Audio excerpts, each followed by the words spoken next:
জলে ডুবে যাবে এক্ষুনি। জলটাকে দেখাও কিভাবে জল যাচ্ছে, এক্ষুনি শুধু তোমরাও ডুবে যাবে, এক্ষুনি সরে যেতে হবে। এইটা কালকে রাত্রে এই জলটা আবার ছেড়েছে নতুন করে ছেড়েছে এই জলটা।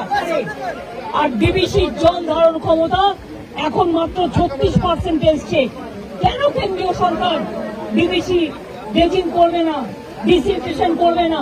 ডিবিসির জলে কেন বাংলা ডুববে আমি জানতে চাই, আমরা কৈফিয়ত চাই। ফরাক্কায় ড্রেজিং করে না, বাংলা ডোবে, বিহার ডোবে। আর ডিবিসি ড্রেজিং করে না, বাংলা ডোবে। বাংলায় জল ছেড়ে দিয়ে ঝাড়খণ্ডকে সেফ রাখে। এটা তো ঠিক নয়।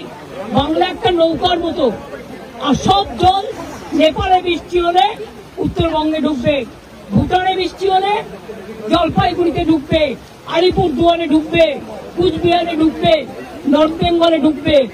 আর মালদা নদীতে গঙ্গার ইরোশন মুর্শিদাবাদের, আর দক্ষিণবঙ্গ ডুবছে ডিবিসির জলে।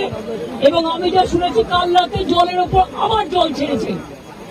এই জায়গাগুলো ভেজা ছিল না, অনেকটা দূরে ছিল। আমাকে এসপি বললেন, ডিএম বললেন এটা এক্ষুনি হয়েছে।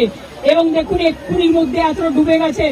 আমি সবাইকে বলবো জলে ঝুঁকি নেবেন না, জল আর আগুনে ঝুঁকি নেবেন না। অন্তত 2 দিন একটু সেফ প্লেসে থাকুন। তারপরে জলটা বেরিয়ে গেলে তারপরে আপনারা আস্তে আস্তে বাড়ি যাওয়ার মতো পরিস্থিতি থাকলে তখন বাড়িতে যান। আর আমি অ্যাডমিনিস্ট্রেশনকে বলবো যা যা রিলিফ দেওয়ার, কোনো যেন রিলিফে অভাব না হয়। প্রত্যেকটা পরিবারকে দেখে নেবেন, আপনাদের কাছে সবকিছু দেওয়া আছে, কেউ যেন অসুবিধায় না পড়ে।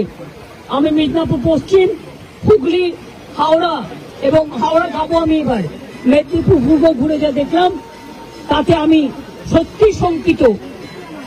ডিবিসির সাথে আমরা ফার্দার কোনো সম্পর্ক রাখবো কিনা আমাদের সন্দেহ আছে। আমি সব সম্পর্ক কাট আপ করে দেবো যদি মানুষকে এইভাবে ডোবায়।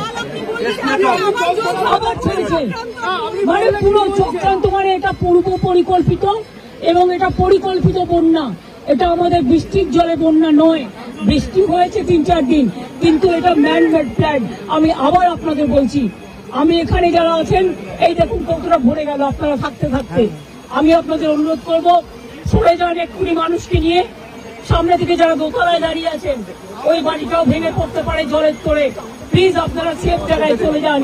জল কিন্তু 8 ঘন্টার মধ্যে ডুবিয়ে দেয় সব। আগুন যেমন হু হু করে ডুবিয়ে দেয়।